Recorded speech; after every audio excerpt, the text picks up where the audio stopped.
നമ്മൾ ദൈവത്തിൻ്റെ മുന്നിൽ പറയേണ്ട ഒരു സാക്ഷ്യമുണ്ട്. ഈ ഭൂമിയിൽ ഞാൻ എന്തു ചെയ്തു? What did I do with my life? നമ്മൾ ഈ വായിച്ച വചനത്തിൻ്റെ അകത്ത് ഇങ്ങനെ പറയാം, യഹോവ അരുളി ചെയ്യുന്നു. എന്തോ അരുളി ചെയ്യുന്നത്?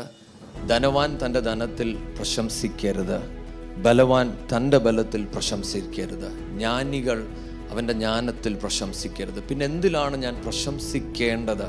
അല്ലെങ്കിൽ എന്തിലാണ് ദൈവം പ്രസാദിക്കുന്നത്? ദൈവത്തെ അന്വേഷിക്കുന്നവരൊക്കെ ദൈവത്തെ കണ്ടുമുട്ടി. പക്ഷെ നിങ്ങൾ മനസ്സിലാക്കണം, ഞാനോ നിങ്ങളോ ദൈവത്തെ അന്വേഷിക്കുന്നതിനപ്പുറമായി ദൈവത്തിന് നമ്മളോടൊപ്പമായിരിക്കുന്നതിൽ ദൈവം കൂടുതൽ സമയം വേർതിരിക്കുന്നുണ്ട്.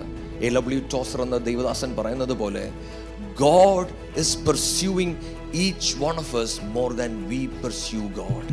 എന്ന് പറഞ്ഞാൽ, ഞാൻ ദൈവത്തെ പെർസ്യൂ ചെയ്യുന്നതിനേക്കാൾ എൻ്റെ ദൈവം എന്നെ പെർസ്യൂ ചെയ്യുകയാണ്.